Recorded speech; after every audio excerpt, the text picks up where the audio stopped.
Bonjour à toutes et à tous, nous sommes ici pour représenter le projet POST qui a en fait un troisième coporteur, Pierre Journoux du laboratoire CRIS, qui n'a pas pu être présent aujourd'hui.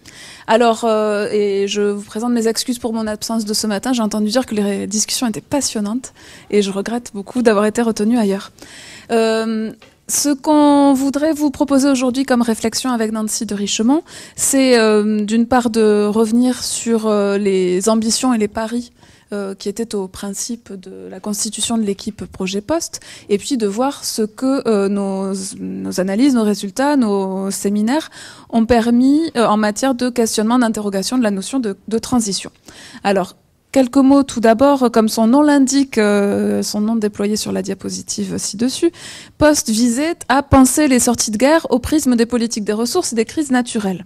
Donc le but, c'était véritablement de lancer une dynamique de recherche sur le site de la MSH Sud, sur la question de la sortie de guerre, donc des processus qui sont à l'œuvre dans les sociétés qui ont fait l'expérience d'un conflit armé. Et pour éclairer la sortie de guerre, l'équipe Post entendait d'une part déjà former une équipe, comme son nom l'indique aussi. Donc réunir des chercheurs du site, mais aussi au-delà du site, qui avaient mené des enquêtes de terrain dans des sociétés ayant connu des conflits armés, mais qui n'avaient pas forcément toujours placé la sortie de guerre au principe de leurs interrogations. Et puis leur adjoindre, réunir aussi des chercheurs du site qui étaient elles et eux, spécialistes de la post-crise naturelle, vu que, pour le coup, on avait vraiment matière à discussion. Et le but, c'était au sein de cette équipe, de permettre à chacun soit de revisiter des matériaux d'enquête qui avaient été collectés avec un autre type de questionnement et un autre type de problématique, ou sinon même de conduire de nouvelles enquêtes et des enquêtes inédites. Et au total, ce sont ainsi, grâce au soutien de la MSH Sud, 36 partenaires académiques qui ont été réunis au sein de l'équipe Projet Post, des jeunes, des plus confirmés, donc des doctorants, post-doctorants, docteurs sans poste, maîtres de conf, professeurs d'université, chargés de recherche, bref, directeurs de recherche, rattachés à différents laboratoires, donc principalement le GRED IRD, Ardev et CRIS, mais aussi au-delà. Et puis rattaché à des laboratoires hors site. Et surtout, le nerf de la guerre, ça a été qu'on venait tous de différentes disciplines. Je vous parle en tant que politiste, mais on rassemblait aussi de nombreux géographes, des historiens, notamment des historiens des relations internationales, mais aussi des anthropologues, des sociologues, auxquels sont venus, au fil des 2 années, s'ajouter aussi des économistes, des agroéconomistes et même des écologues. Enfin, une écologue, on va rester un peu modeste.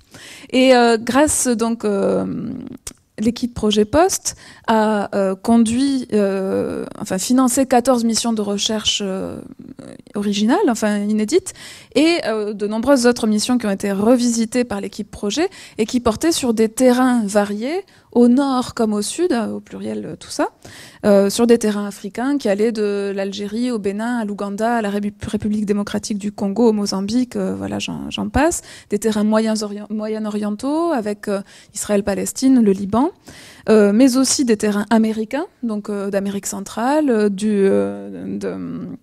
mais également d'Amérique latine, Pérou notamment, et puis des terrains asiatiques, donc l'Afghanistan, l'Asie du Sud-Est, le Cambodge, Vietnam en particulier, et enfin des terrains européens, alors que ce soit la France métropolitaine ou ultramarine, mais aussi le sud-est européen avec la Bosnie-Herzégovine. Je me permets de finir par mon terrain d'enquête, je prends de mes aises. Donc c'est des recherches qui ont été, je vous refais le topo un peu sur Post, mais ces recherches ont été présentées lors de 8 séminaires et une table ronde encore à venir le 1er février, je profite de l'assistance. Et 2 des séminaires ont été mutualisés avec le pôle foncier, avec le projet Polyterres plus précisément, qui sera présenté juste après. Au-delà de ces rappels un peu trop chiffrés, ce que je voulais présenter là dans ce petit mot d'introduction, c'est les 2 questionnements qui étaient au principe de l'équipe Projet Post. Le double pari, en fait, que l'on a fait. Le premier élément du pari, c'était de se demander en quoi l'étude de la fabrique des politiques des ressources naturelles nous permettait d'éclairer les sorties de guerre sous un angle qui échappait aux spécialistes des sorties de conflits et surtout aux spécialistes des dispositifs de pacification, parce qu'il y a une littérature abondante sur les politiques de la réconciliation, sur les dispositifs de réparation aux victimes de guerre, de pension des anciens combattants, de justice pénale ou transitionnelle, de réformes institutionnelles, etc. Mais ces travaux, bien souvent, sont marqués par les grilles d'analyse dominantes des conflits contemporains. En gros, ils sont sensibles aux logiques de guerre ethnique, guerre culturelle, choc des civilisations qui supposément seraient au principe des conflictualités contemporaines. Et donc ces travaux sur les dispositifs de pacification visant explicitement la pacification, bien souvent, s'en tiennent à essayer de tester s'il y a de la réconciliation ethnique ou pas. On faisait le pari, nous, au sein de Poste, qu'en allant voir du côté de politiques négligées parce que considérées comme non spécifiques aux sorties de guerre, donc toutes ces politiques relatives à la gestion de l'eau, à l'accès à l'électricité, à l'accès aux ressources minières, etc. On pouvait se donner les moyens de voir des liens sociaux, des formes de hiérarchie sociale, des modes de gouvernement qui échappaient aux grilles d'analyse dominantes des conflits. Autrement dit, on voyait là une façon peut-être de regarder la sortie de guerre autrement que comme une continuation de la guerre par d'autres moyens. Je vais y venir dans un instant. Et puis, deuxième gros pari mené au sein du projet Poste, c'était l'idée qu'on avait aussi beaucoup à gagner à confronter les travaux sur la sortie de guerre et ceux sur les post-crise naturelle ou post-catastrophe naturelle. Notamment donc sur deux points, l'ambition de confronter nos catégories d'analyse, donc quelles échelles spatio-temporelles on propose, quels concepts sont proposés par les spécialistes de la sortie de catastrophes naturelles, concepts de résilience, de crise, de reconstruction, d'urgence, sont des concepts qui sont souvent communs, communs, voilà, et qui prêtent le flanc au malentendu opératoire, en fait, au quiproquo.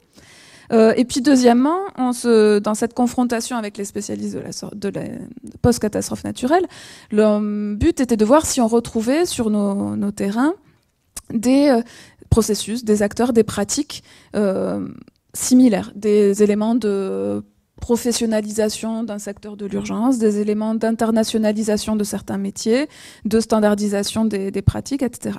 Et bien entendu, on avait aussi à cœur, malgré tout, de se garder des usages politiques potentiels de ce rapprochement, voire de l'analogie entre la sortie de guerre et la sortie de catastrophe, puisque c'était l'idée qu'il y avait une analogie entre la guerre et la catastrophe naturelle était au principe notamment des injonctions au droit d'ingérence humanitaire, qui dès 1988 est devenu une thématique assez débattue pour les conséquences politiques qu'elle peut avoir. Donc nous, quand on confronte nos pratiques, il faut que j'avance, c'est ça? Oui, pardon.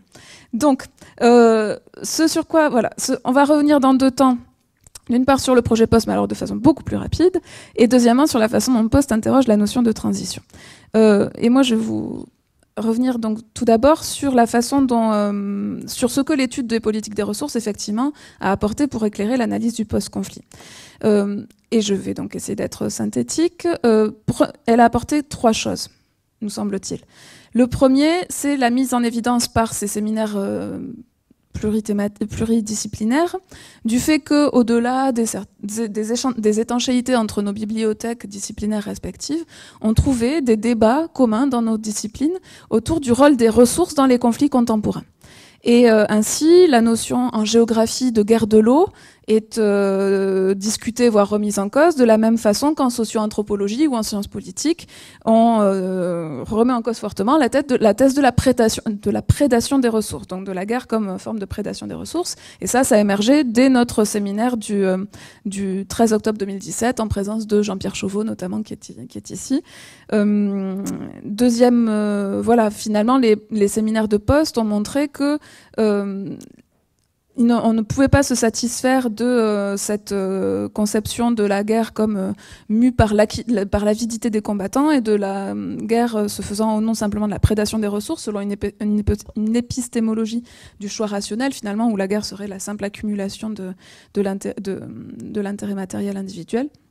Et encore en octobre 2018, lors de notre séminaire mutualisé avec Polyters, l'intervention de Mohamed Jouldam sur les luttes pour le contrôle des hydrocarbures en Algérie, le confirmait en montrant la dimension politique et diplomatique de ce contrôle des hydrocarbures et pas seulement leur rôle économique. Donc, c'est le premier apport. Deuxième apport de cette étude de politique des ressources pour l'analyse du post-conflit, c'est précisément d'avoir montré que ces politiques des ressources, étudier leur fabrique, permet d'éclairer des processus qui échappent aux grilles d'analyse des spécialistes des dispositifs de pacification. Allez, je ne prendrai qu'un exemple, puisque c'est ça. Victoire Chalin, une doctorante en socio-anthropologie qui est intervenue le 25 octobre 2018, a étudié, par exemple, les politiques foncières, et notamment les politiques de distribution de la terre par Museveni. On est en Ouganda, on est après 1986, et ce qui est souvent abordé donc, dans ces politiques de distribution de la terre comme une simple façon d'entretenir, après le conflit, des loyautés auprès du vainqueur, donc Museveni, ne s'y réduit pas. Et en abordant la complexité de ces titres de propriété et des modes de propriété foncière, ce que montrait notre intervenante Victoire Chalin, donc c'est l'hétérogénéité sociale du groupe des soutiens de Museveni et la disparité de leurs allégeances et la disparité de leurs liens sociaux. Autrement dit, elle ne réduisait pas la sortie de guerre à une continuation de la guerre par d'autres moyens. Et troisième grand apport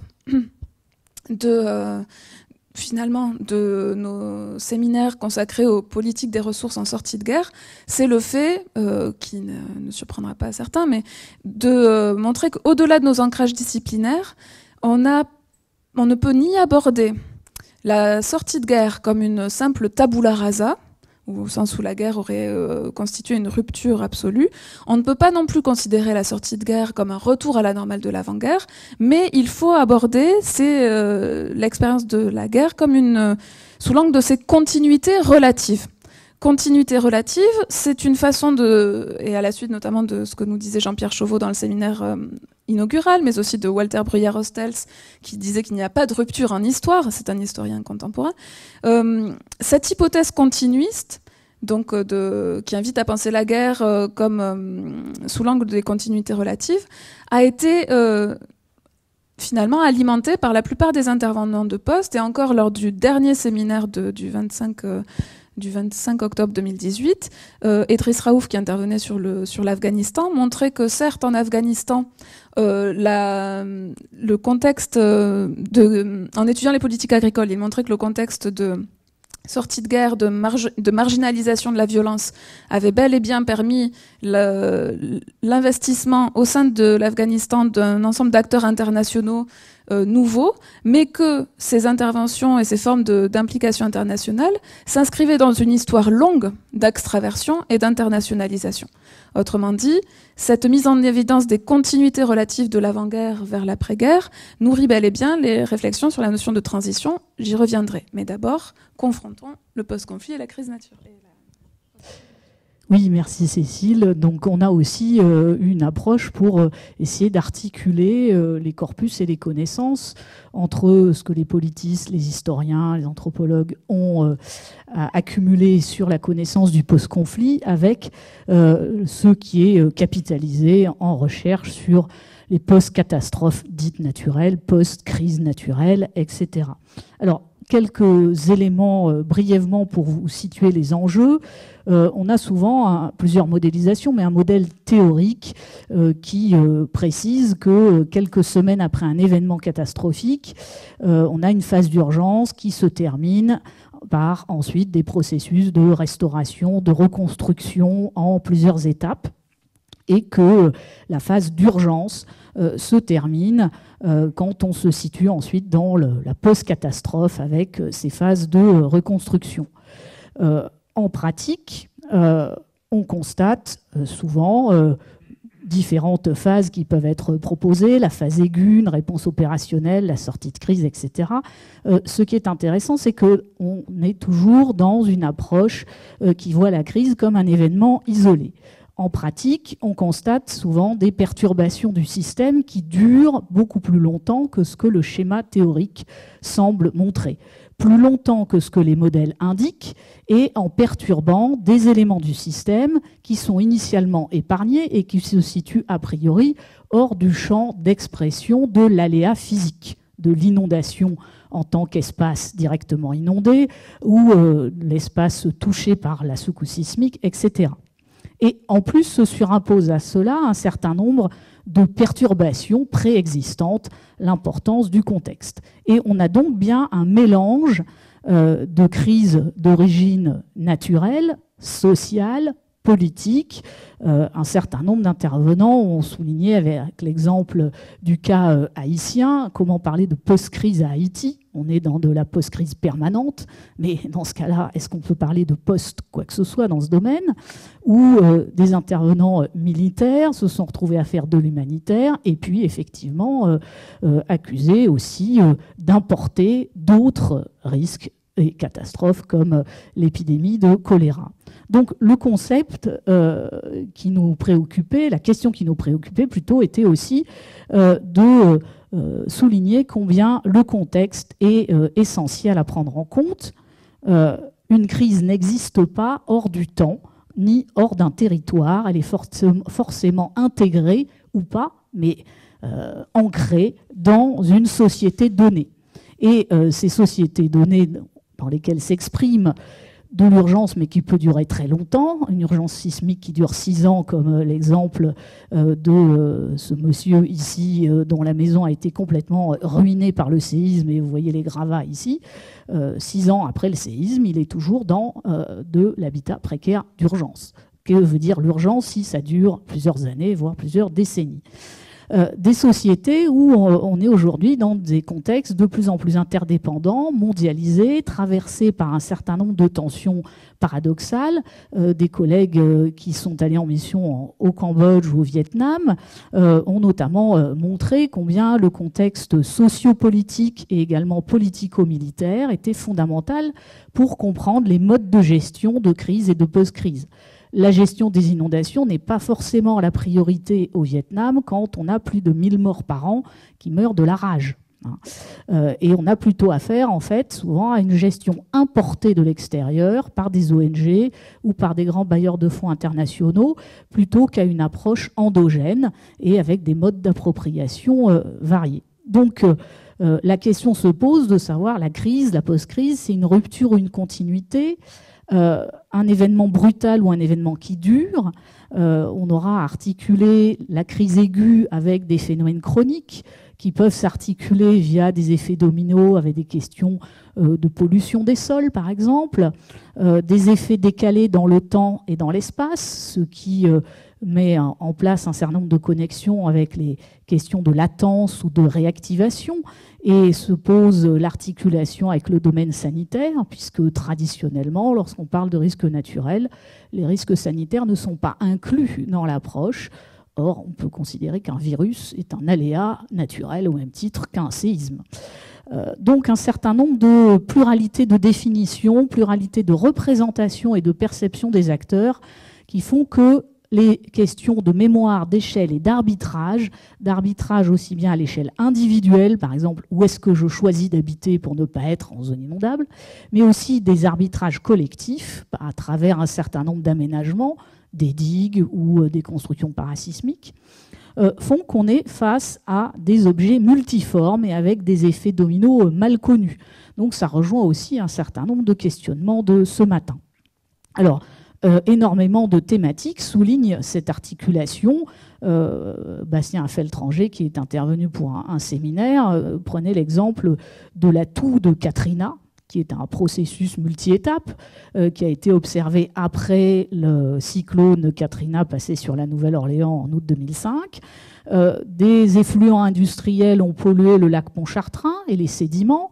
Ces sédiments ont été épandus sur des terrains urbains du fait de l'inondation et de la rupture des digues, ont constitué des dépôts qui ont séché et qui ont été ensuite remobilisés par le vent sous forme d'aérosols. Et un certain nombre de pathologies respiratoires ont ensuite été étudiées. Donc on a des mobilités et un polymorphisme de ces aléas. Alors comment nommer ces perturbations qui durent ? Est-ce que c'est de la crise ou de la post-crise? Qui ou quoi se trouve concerné par ces perturbations et quelles géométries spatio-temporelles peuvent en être faites suivant les acteurs? Alors, ces préoccupations de poste rejoignent exactement la question des transitions sous l'angle des échelles d'expression et de diagnostic. Quels indicateurs en particulier? Et c'est là que on interroge cette notion de transition, cadre temporel et spatial. Alors oui, pour la notion de transition, elle est très courante et très utilisée quand on parle des sorties de guerre. C'est la notion que vous avez sans doute entendue de transition de la guerre à la paix, war to peace transition, c'est un terme fréquemment utilisé, sachant que on peut lui faire à peu près les mêmes reproches que ceux qui ont été faits à la notion de transition démocratique à l'issue des années 90, où cette notion, la transitologie avait été très en vogue. Cette notion de transition de la guerre à la paix, tout simplement, si on l'a pas retenue au sein du projet Post, c'est parce qu'elle nous a semblé d'une part trop binaire. Elle suppose que la guerre, la paix sont deux états différents. Donc la guerre apparaît comme une rupture pour les différentes raisons que voilà. Nous, on n'envisage pas la guerre comme la suspension de toutes les logiques sociales de la vie ordinaire, bien au contraire. Puis deuxième reproche que l'on faisait à cette notion, c'était de la trouver beaucoup trop linéaire et téléologique. C'est forcément la paix qui est l'horizon d'attente derrière cette notion de transition de la guerre à la paix et même la paix libérale, si on veut parler comme nos collègues anglo-saxons. Donc, ce que l'on a envisagé sur la base de nos réflexions sur les continuités relatives, donc à la fois la prise en compte du temps long des continuités de certaines logiques sociales, normes, etc. de la guerre aux dépens de la guerre, mais aussi en prenant en compte les changements qui peuvent se jouer sur le temps court et les changements improbables qui interviennent dans le temps extraordinaire malgré tout de la guerre. On a proposé de penser davantage qu'une transition, on a proposé de penser l'emprise de la guerre. Qu'est-ce qu'on entend par là? C'est de se défaire de l'impression que la sortie de guerre serait une période transitoire de reconstruction avant le passage à un état de paix stable, mais de penser davantage la sortie de guerre comme une situation où au niveau micro, méso et macro, la guerre demeure au principe d'identification individuelle, d'identification sociale, donc, de mobilisation collective et de gouvernement des conduites. Qu'est-ce qu'on entend par là? Le fait de considérer que dans les sociétés qui ont fait l'expérience d'un conflit armé, on peut observer l'emprise de la guerre dans la façon dont les individus vont s'identifier comme victimes civiles de guerre, notamment.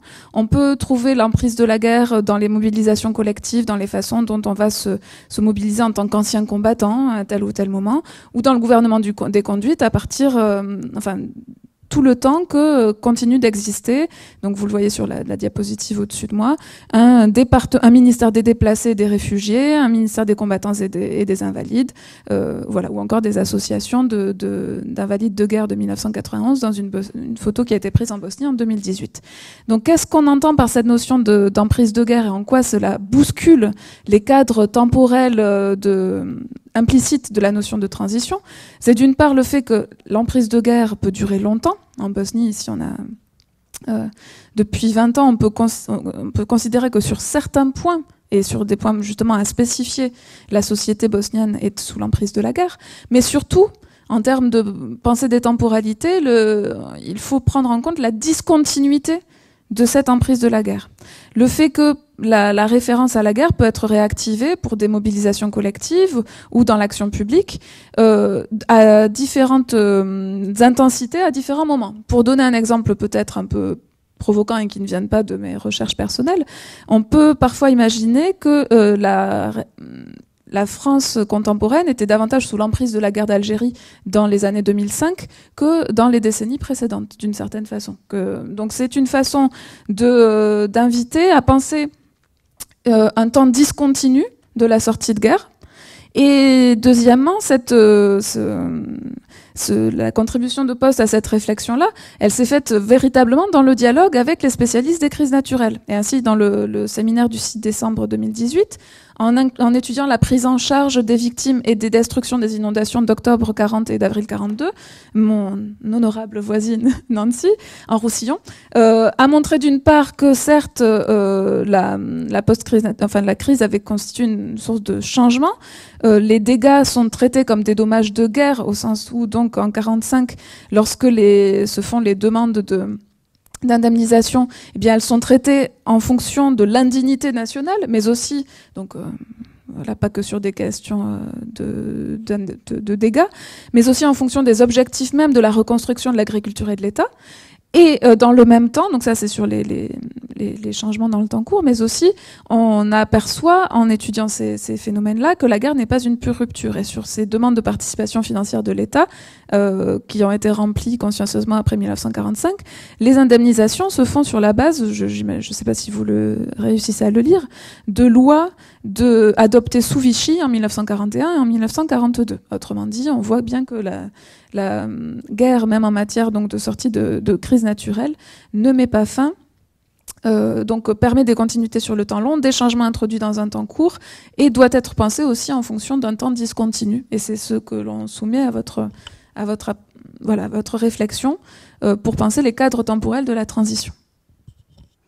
Alors très, très rapidement, on a aussi essayé de continuer le même type de déconstruction, de réexamen pour le cadre spatial.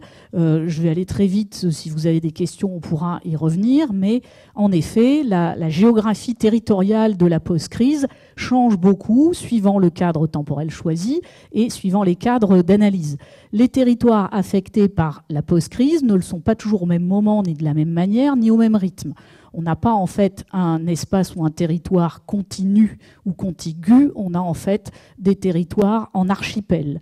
Et ça impose effectivement de choisir une définition dynamique et fonctionnelle du territoire, et non pas de voir le territoire comme un empilement statique de couches.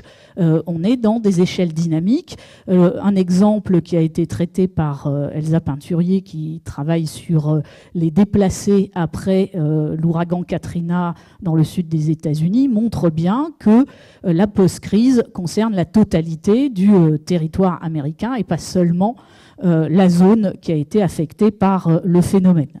D'autres exemples ont été évoqués lors des séminaires, notamment à travers la ville de Saint-Pierre à la Martinique, qui a été complètement détruite par l'éruption de la montagne Pelée en mai 1902. La ville doit-elle être considérée comme résiliente, puisqu'aujourd'hui, il y a toujours une ville qui s'appelle Saint-Pierre, etc. Mais à quelle échelle définir la post-crise et la résilience de Saint-Pierre? Est-ce qu'on considérera, et ça fait le lien avec ce qui était évoqué ce matin, la résilience comme un retour en arrière? Bien sûr que non, dans ce cas-là, Saint-Pierre n'est pas résiliente. Est-ce si on considère la résilience comme un rebond et une capacité de reconstruction, on peut peut-être le considérer, mais il faut quand même noter que la ville de Saint-Pierre, la commune a purement et simplement disparu entre 1910 et 1923. Elle a été rattachée à la commune du Carbet. Il n'y avait plus de population, effectivement. Il y a eu 2 survivants au moment de la catastrophe. Il y a eu aussi des inversions de centralité de l'île au niveau, à l'échelle de l'île, avec la prééminence à partir de ce moment-là de Fort-de-France, et puis tout un ensemble d'étapes avec un désintérêt pour l'événement dans les années 50, dans les années 80 avec des fouilles archéologiques, une remise sur le devant de la scène de cette thématique, et en 1990, Saint-Pierre a été reconnu comme ville d'art et d'histoire. Donc on diagnostique plutôt une trajectoire pour cette ville qui est une trajectoire à éclipse et une trajectoire qui n'est pas linéaire du tout et avec des territoires morcelés à plusieurs échelles. Alors, on vous propose finalement, en ouverture finalement et piste de réflexion plutôt que conclusion, de réinterroger cette notion de transition. Transition vers quoi? Il y a tout un implicite derrière. Le fil rouge de cette journée est intéressant à réinterroger. Quand on parle de transition, l'implicite est souvent qu'on passe d'un état stable A à un état stable B, et la crise, la post-crise peut apparaître comme des éléments de cette transition. Et en fait, ce que montre Post, ou ce que tend à montrer Post, c'est que le découpage en blocs stables ne fonctionne pas. Il faut repenser les cadres spatio-temporels. C'était une de nos hypothèses de départ, mais cela suppose en réalité une redéfinition non seulement du cadre, mais aussi un réaménagement beaucoup plus profond de nos manières de penser. Cela suppose de réviser le vocabulaire, les outils et les concepts. Et c'est là que les études post-conflit et post-crise sont très intéressantes et très révélatrices dans leur croisement, parce que ce sont des moments d'instabilité où se révèlent un certain nombre de processus et où des jeux d'acteurs masqués dans le temps quotidien apparaissent. Et on aura donc plusieurs niveaux de crise emboîtés. Et finalement, ce qui nous intéresse, c'est de raisonner à l'échelle des superpositions de ces pétales que vous voyez à l'écran. Quelle est leur couleur, leur géométrie? Quelle va être donc la géométrie à la fois temporelle et spatiale, territoriale de la crise, de la post-crise? Et en fait, est-ce qu'elle ne déborde pas sur d'autres territoires et d'autres temporalités? Et on rejoint des questionnements de ce matin, en particulier des blancs. Et l'identification de blancs encore inexplorés est un enjeu important de cette redéfinition du cadre. Merci.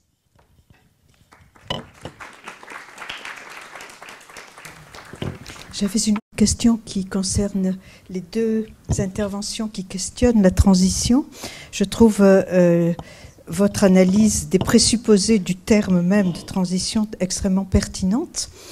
Et est-ce que vous iriez, à partir des exemples sur lesquels vous avez travaillé, les uns et les autres, aussi bien sur le droit du foncier, qui remet en question la téléologie, la vision du grand avènement de la modernité, etc., que dans votre cas, est-ce que vous iriez jusqu'à suggérer qu'un autre modèle qui remettrait en question cette vision linéaire et orientée du temps, qui est celle de notre Occident moderne, est-ce que vous iriez jusqu'à suggérer que peut-être il faudrait parler en termes de pluralité de trajectoires temporelles et donc d'hétérochronie, de polychronie et d'hétérochronie, et de plis ou de croisements ou d'enchevêtrements?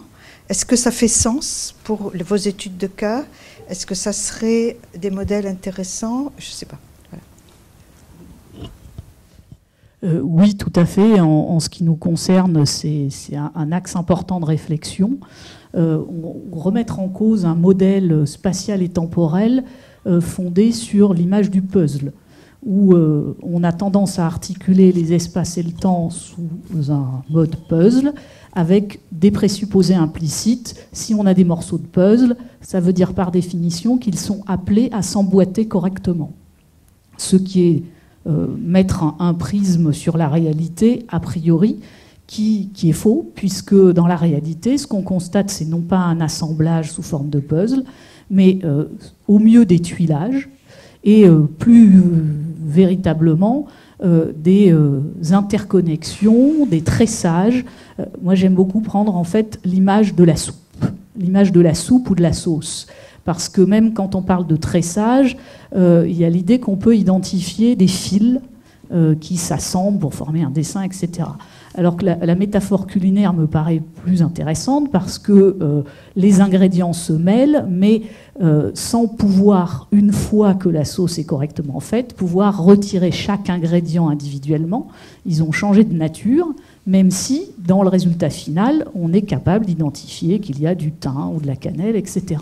Et c'est cette cuisine qui produit finalement une autre entité et une sauce qui me paraît intéressante et qui est un élément intéressant parce que ça oblige à penser la relation en tant que telle. Et dans ce qu'on présentait avec Cécile, le problème de l'état A stable vers un état B stable avec la flèche, l'idée de flèche, on a toujours le présupposé que la flèche est facultative et que ce qui est stable et important, ce sont les rectangles, ce sont les deux points de départ et d'arrivée.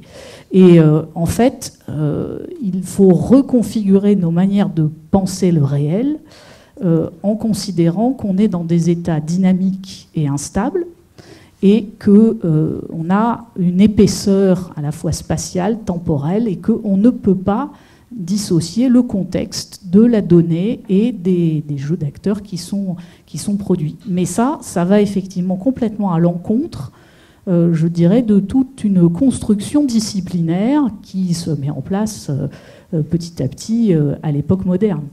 Et c'est du coup assez compliqué de réinterroger des cadres de pensée qui ont été construits petit à petit, justement pour analyser de manière, disons, séquentielle ou séparée les différents éléments. Donc refaire l'unité ou penser les échanges mutuels est particulièrement difficile parce que le vocabulaire lui-même doit être réinterrogé parce que, je prends aussi souvent l'image de l'iceberg, le mot qu'on va utiliser véhicule avec lui un implicite culturel qui est souvent inadéquat pour repenser le cadre. Oui, les métaphores véhiculent beaucoup de choses qu'on n'a pas... Oui, j'aimerais aussi revenir sur ce qui a été avancé. En fait, donc c'est tout à fait passionnant d'entendre successivement ces trois présentations, je dois dire. C'est vraiment fascinant.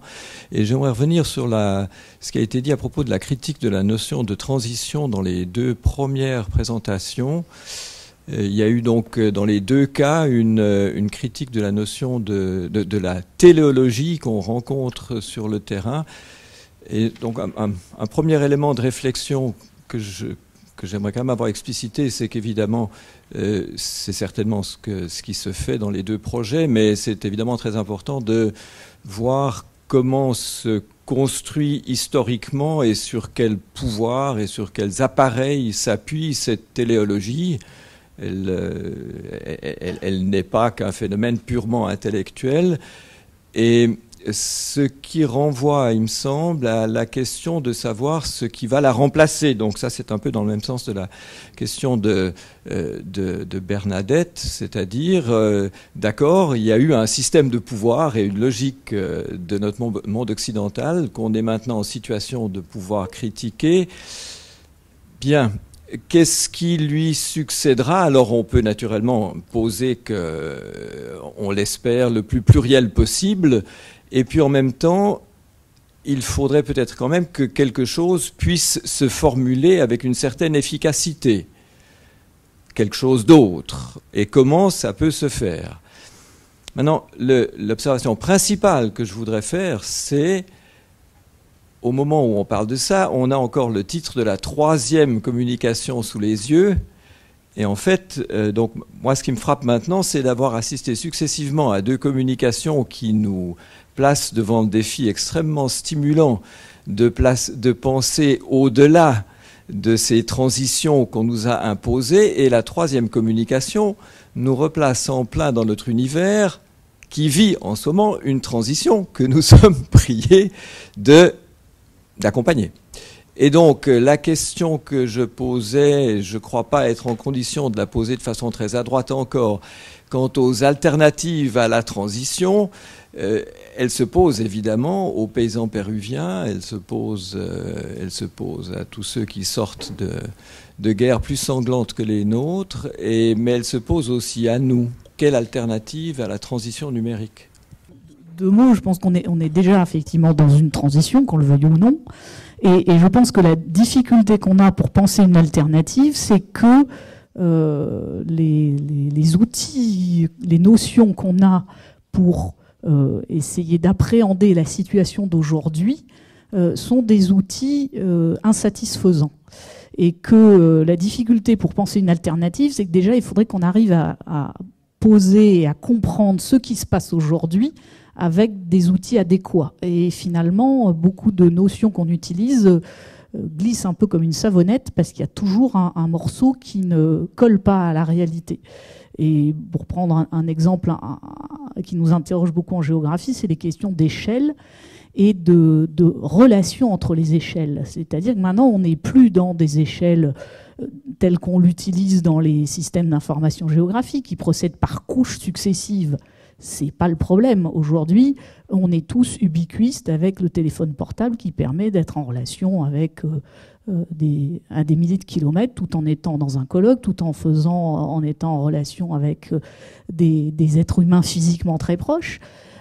Donc, on a un télescopage d'échelle et de temporalité qui est vécu en chacun de nous. Et ça, c'est très difficile parce que ça interroge tous nos cadres et toutes nos habitudes de pensée, où on avait tendance à considérer les échelles spatiales comme stables. Proches, c'est des petits kilomètres ou des petites centaines de mètres à côté de chez nous, etc. Là, en fait, on a un mélange d'échelles et c'est ça qui est notamment le caractère radicalement nouveau de la mondialisation ou de la globalisation. Mais c'est très difficile d'arriver à en parler de manière intelligible avec des notions et des concepts qui ont été forgés dans un autre système, finalement. Mais c'est peut-être une pirouette quand même pour répondre à votre question. On peut peut-être aussi, alors en toute simplicité, apprendre de la critique de long terme quand même de la transitologie, notamment en matière de transition démocratique. Et finalement des chercheurs comme Nadège Ragaru qui travaillaient sur la Bulgarie ont préféré ne pas parler de transition démocratique mais de transformation post-communiste. On parle donc c'est tout simple de parler de transformation plutôt que de transition, mais parmi les chercheurs qui ont travaillé sur la base d'enquêtes de terrain, notamment sur les révoltes arabes, donc aussi qui n'ont pas voulu parler de printemps pour ça ou de révolution, justement pour le choix des termes et le fait de se dire qu'on parle de transformation ou de révolte en distinguant bien la situation révolutionnaire des issues révolutionnaires. On peut penser qu'on est dans un temps de transformation ou de révolution ou de transition, ce qui ne signifie pas que l'issue est véritablement le changement. Ça peut être des précautions scientifiques, des précautions analytiques qui peuvent nous être utiles. Une chose qui m'avait frappée, c'est le choix des terrains. C'est-à-dire qu'il me semble qu'il y a beaucoup de terrains dans lesquels il est difficile de dire qu'on est sorti de la guerre. La guerre a pris d'autres formes, parfois un peu moins violentes que dans les périodes précédentes, mais au Moyen-Orient, on n'est pas sorti de la guerre. Au Congo, on n'est pas sorti de la guerre, etc., etc. Il y a simplement des mécanismes différents du mécanisme de 10 ans avant, parfois, dans le meilleur des cas. Donc, j'ai été étonnée que vous fassiez pas une sorte de typologie des mécanismes de transformation, je dirais plus que de transition, c'est-à-dire comment une situation conflictuelle à un instant T devient une autre situation tout aussi conflictuelle ou un peu moins conflictuelle, mais on ne sort pas. La notion de sortie me semble difficile. Puis alors, dans un certain nombre de mécanismes de transformation, ce qui m'avait toujours frappé, mais franchement, j'ai pas de réponse. Quand la France sort de la guerre de 40, ou de la guerre de 14 d'ailleurs, elle retrouve une histoire.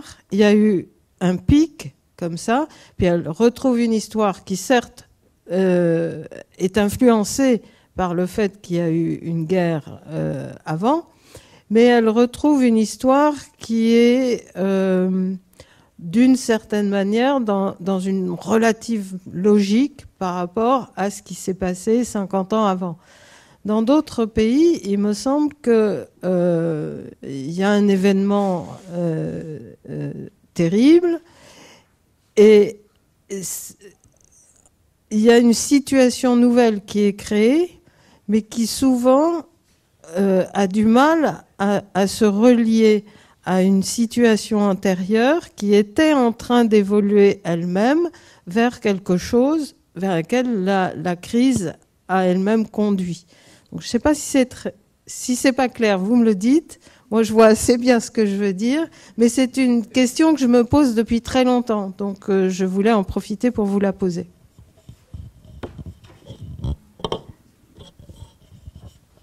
Merci beaucoup. Pour le premier point de votre question, peut-être sur l'approche typologique, et pas forcément pour nous une panacée non plus, parce que elle peut être réductrice, et notamment en lien avec la présentation de Philippe Lavigne d'Alville.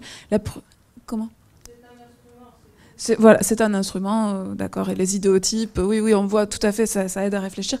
Pourquoi pas, mais on a préféré justement insister sur la pluralité, la diversité des trajectoires et essayer de revenir par des enquêtes de terrain fines, empiriques, sur l'historicité des sociétés pour contrer justement une tendance à l'approche typologique ou à l'approche en termes de transition qui gomme souvent ces historicités, ces trajectoires singulières. Et pour un deuxième point que vous souleviez, effectivement, sur ce terme de sortie de guerre qui peut être tout aussi téléologique d'ailleurs, c'est pour ça qu'on essaie de réfléchir, on met au travail des notions comme celle d'emprise de guerre qui précisément ou de Nigar-Dipé. Alors ça, c'est des thématiques, donc les approches processuelles de la guerre, et là je cite Jean-Pierre Chauveau ici présent, ou des questions de Nigar-Dipé, donc qui renvoie à l'anthropologue Paul Richards, ou la notion d'emprise de la guerre, avec cette idée de discontinuité de la saillance de la guerre, ou de l'emprise de la guerre, justement pour mettre au travail et pour essayer de réfléchir de façon ni typologique ni téléologique les fragilités et les indéterminations des transformations que connaissent les sociétés qui ont connu un conflit armé. Enfin, je ne sais pas si c'est une question ou un commentaire, mais c'est par rapport à cette notion de transition. Moi, ce qui me frappe, en fait, c'est que les trois exposés, chacun dans leur champ spécifique, montrent bien que le terme sert à rien et que voilà, qu'il explique rien, qu'il a aucune vertu analytique. Par conséquent, il faut trouver autre chose pour décrire la réalité. Donc, vous l'avez montré de façon assez claire. Non, désolé pour les organisateurs de la journée. Je sais bien que c'est un mot chapeau qui permet de. Non, mais on l'a vu je reviens pas, même y compris dans le dernier exposé, où c'est transition numérique ou standardisation scientifique avec point d'interrogation. On voit bien quand même que l'exposé penche du côté de la deuxième option. Donc voilà, en termes analytiques, dans chacun des champs concernés, alors il faudrait voir dans d'autres champs, mais à mon avis, transition énergétique, c'est pareil, ça veut rien dire, puisque ça laisse supposer qu'on a changé d'une forme d'énergie à une autre, alors qu'on a un empilement et un mix énergétique qui se transforme. Bref, voilà, chaque champ montre bien que le terme ne sert pas à grand-chose dans son champ spécifique.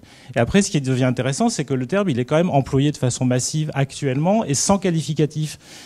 Alors, on pourrait dire que la transition, c'est déjà une alternative à d'autres termes qui sont totalement dévalués, comme modernisation ou progrès. En gros, c'est à ça que ça sert, ça remplace. Mais ce que je trouve frappant, c'est que modernisation et progrès, comme transition, le point A, le point de départ, il est fictif. Bon, ça, on est bien d'accord. Après, le point B, il était moins fictif. Dans progrès, c'était la société occidentale. En gros. Transition, c'est beaucoup plus implicite, beaucoup moins évident. Et ce qui me frappe, c'est qu'il y a une espèce d'inversion de sens. C'est-à-dire qu'a priori, une transition, c'est aller d'un point A à un point B. Tandis que là, ça devient un état, en fait, la transition.